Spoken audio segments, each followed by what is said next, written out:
philosophies, religion, and beliefs being the center of most human lives and influencing the many eras of history, is everywhere. India, the land rich in culture and great history, once lived under the rule of an emperor called Ashoka during the Mauryan dynasty. India was once under the Mauryan Empire, which was founded by Chandragupta. In fact, the Mauryan Empire was arguably the largest empire to rule the Indian subcontinent. The Mauryan Empire lasted about 321 to 185 BC. Chandragupta embraced Jainism. Jainism is actually a religious movement that was resented by Orthodox Hindu priests. Therefore, when Chandragupta resigned, he ended up joining a wandering group of Jain monks. Now, Chandragupta had a grandson who was known to be very violent and aggressive. He was known as Ashoka. He was able to claim an abundance of resources in order to sustain the Mauryan Empire. He later on converted into Buddhism and renounced expansionism and aggression. Ashoka then focused on spreading Buddhism around Asia, and this included building monasteries, schools, and publication of Buddhist literature across his empire. He built as many as 84,000 stupas, and he also increased popularity of Buddhism in the general vicinity of India and Afghanistan. Buddhism continued to thrive for 600 years, and after the death of Ashoka, until the White Huns started invading. The Gupta dynasty then rose to power, bringing along Hinduism with them. Hinduism had conflicting ideas and beliefs with Buddhism and Jainism, mostly because they both inherited anti-caste systems, but Hinduism, on the other side, promoted the caste system, thus making the Hinduist period very short-lived. Social freedom began, and it helped start the age of peace and prosperity. The country of China was and is still now greatly influenced by religion, especially during the period of Qin, which was from 221 to 206 BC. Religion was what Qi Shi Huang based off his conclusions to many decisions in his life. Han was an extremely brutal ruler. Though there were hints of Confucianism that was used as a foundation to establish values in social life, institutions, and societies, Qin Shi Huang, who wanted to gather the most amount of power he could, created a centralized government and used legalism to back up his many decisions. Qin Shi Huang even destroyed other philosophies and diminished thoughts that he did not agree with. Qin Shi Huang mainly promoted legalism as the main philosophy and discouraged ideas of Confucianism and Taoism. Even though Confucianism, Taoism, and legalism are all shaped the philosophy of the region. Legalism, very much like Qin Shi Huang, had many strong and anchored beliefs. For instance, legalism believed that people were inherently evil and believed that political institutions should be formed according to legalism's perspectives. Known to be strong and resilient and having an outstanding skill in horse riding were the nomadic people of Mongolia. The nomadic time period was from 1206 to 1368, and they have had 6 leaders with a common belief. They lived a traditional pastoral nomadic lifestyle, surviving harsh climates and conditions.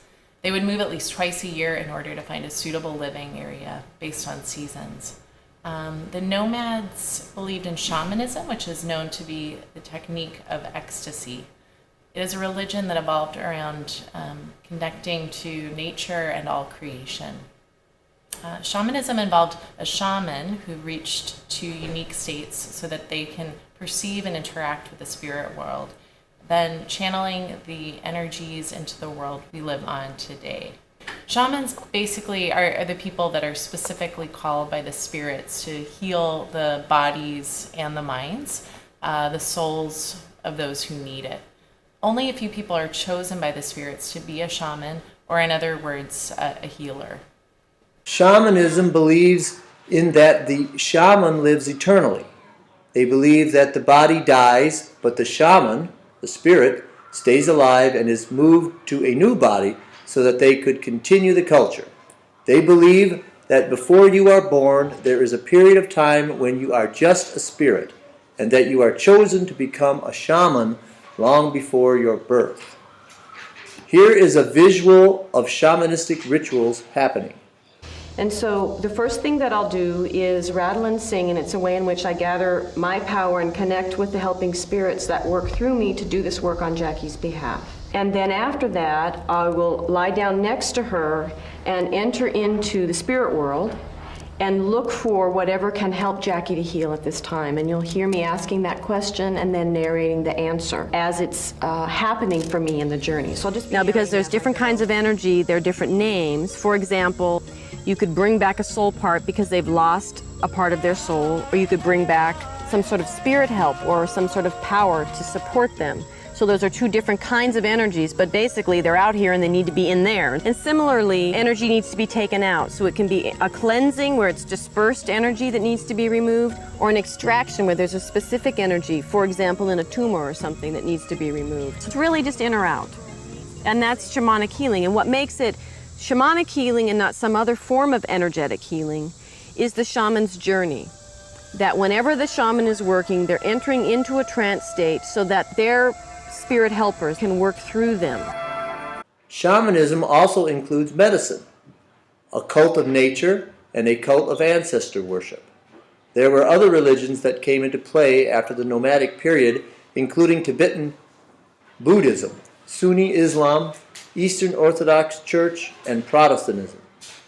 As you can see, religion varied greatly among these countries. Throughout history, there are patterns seen that are full of differences and similarities. What do we see from comparing and contrasting the religions in India during Ashoka's reign, in China during Qi dynasty, and in the Mongols during the nomadic period? Ashoka and Ting Shu Huang were both known to be powerful rulers and found their belief and chose to spread it by any means possible. They had similar and different ways of spreading their views. One way they were similar is that they both funded missionaries that were spreading the same ideas. However, Ting would do this, but add aggression as he tried to convert others when he expanded his empire. When Ashoka converted to Buddhism, he renounced expansionism and aggression and only focused on funding missionaries and building monasteries without the violence of his past. The nomads, then you can say, is sort of the odd one out. Though shamanism is something that one can believe in, you can't really call it a religion. Shamanism is a form of healing and a way for only a selection of people to connect to a spiritual realm. Healism is different from shamanism and Buddhism, in which it has no concern for ethics, morality, or propriety. It cares nothing about human nature and the governing principles of this world. Instead, legalism emphasizes the importance of rules and laws. Shamanism, on the other hand, is different than Buddhism and legalism, as it does not have as strong of an impact. You could picture it like this. Shamanism stayed on a small scale for a long period of time. Legalism impacted people on a larger scale, but lasted as a promoted religion only for a short period during the Qing dynasty. And Buddhism lasted for a long period of time, impacting a great amount of people on a large scale.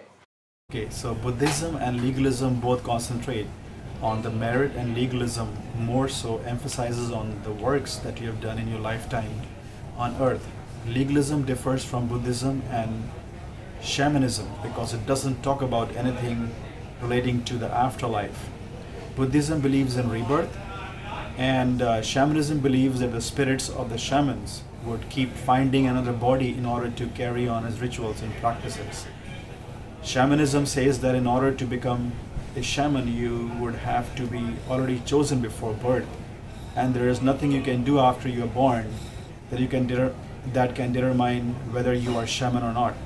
Shamanism believes that your spirit roams before your birth, and when you are born, all the memories during that roaming period are erased. All three of these beliefs have certain guidelines that you have to follow in order to be successful. Success is something that many, if not all of us, strive to achieve in life. In order to be a good follower of shamanism, you need to preserve, study, and teach the belief.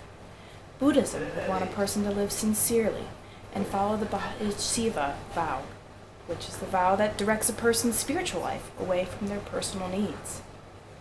Legalism has strict rules that it expects us to follow, hoping that one could respect and learn the perspectives and views that it teaches.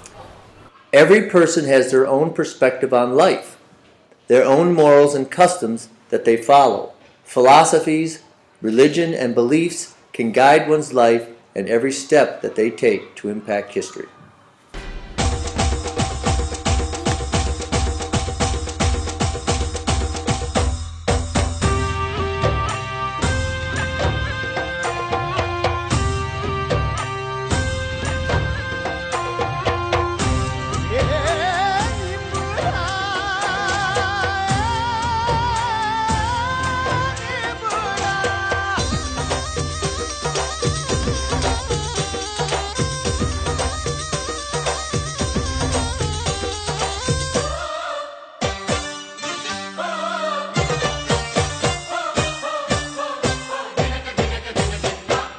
निमुड़ा निमुड़ा निमुड़ा निमुड़ा निमुड़ा निमुड़ा अरे काचा काचा छोटा